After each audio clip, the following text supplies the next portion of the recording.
नमस्कार, तुम्हा सर्वांचं स्वागत आहे या आरोग्यदायी चॅनलमध्ये।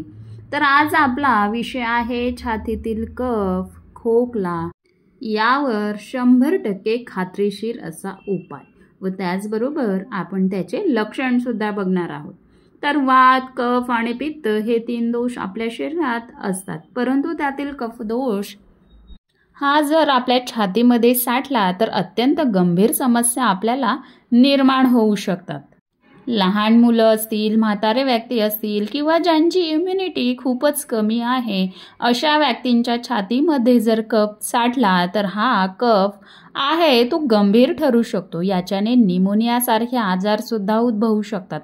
शिवाय आपल्या छातीमध्ये, फुफ्फुसांमध्ये कफ जर साठला तर आपल्या शरीरामधील ऑक्सिजन लेवल सुद्धा ढासळते आणि आपल्याला गंभीर समस्येला सामोरं जावं लागतं। म्हणून जर तुमच्या शरीरात कफ साठला असेल तर तो अगदी 2 मिनिटांमध्ये शरीराच्या बाहेर काढणारा उपाय मी आज तुम्हाला सांगणार आहे।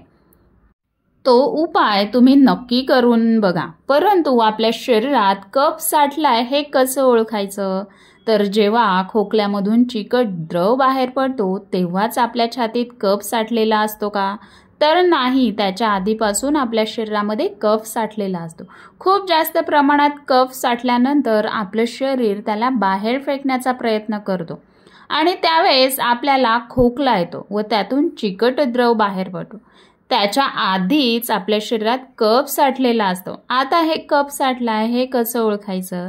सुरुवातीचं लक्षण म्हणजे जर थोडं जरी काम केलं तरी तुम्हाला थकवा जाणवेल, तुमच्या तोंडात तुम्हाला गोडपणा जाणवेल, त्याचबरोबर श्वास घेतल्यानंतर एक आवाज येतो शिट्टी मारल्यासारखा, तो सुद्धा तुम्ही अनुभवलाच असेल।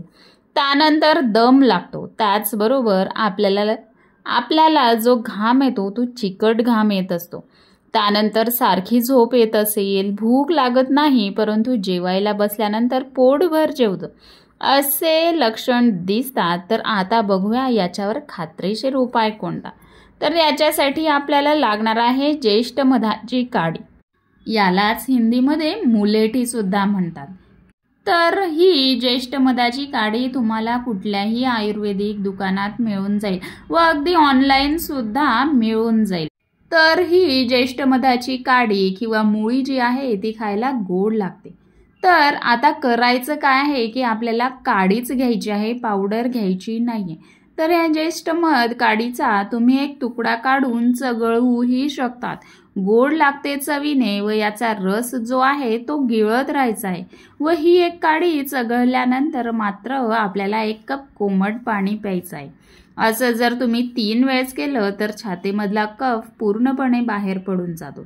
आता जर लहान मुलं असतील, म्हातारे व्यक्ती असतील किंवा तुम्हाला ही काडी चघळायची नसेल तर याच्यासाठी दुसरी पद्धत मी सांगणार आहे, ती म्हणजे ज्येष्ठ मधाची एक काडी साधारण 2-3 इंचाची तिला ठेचून घ्यायचं आहे, बारीक भुगा बनवायचा आहे व साधारण 2 कप पाणी आपल्याला उकळवायला ठेवायचं आहे।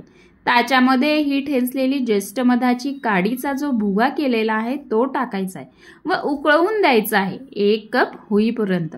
1 कप झाल्यानंतर त्याच्यामध्ये 2-3 थेंब अद्रकाचा रस टाकायचा आहे व गाळून घ्यायचा आहे व ते कोमट आहे तेव्हाच पिऊन टाकायचं आहे। कोमट असतानाच पिल्यानंतर 3-4 मिनिटांमध्ये बऱ्याच जणांना तो जो कफ आहे तो ओमेटिंगमधून बाहेर पडेल। हे प्रमाण जे मी सांगितलं आहे ते मोठ्यांसाठी होतं, पण जर लहान मुलं असतील तर याच्या निम्मे प्रमाणात तुम्ही घेऊ शकता। हे पिल्यानंतर जर कफ ओमेटिंगमधून नाही पडला तरी सुद्धा तो शरीरात जळून जातो। दिवसातून 2 वेळा हा उपाय करायचा आहे, म्हणजे सकाळी उठल्याबरोबर एकदा करायचा आहे आणि संध्याकाळी 1 वेळेस करायचा आहे। असे तुम्ही फक्त 2 दिवस करायचा आहे। जो तुम्हाला दवाखान्यात फरक पडला नाही तो फरक तुम्हाला ह्या उपायाने पडेल हे मी खात्रीशीर सांगू शकते।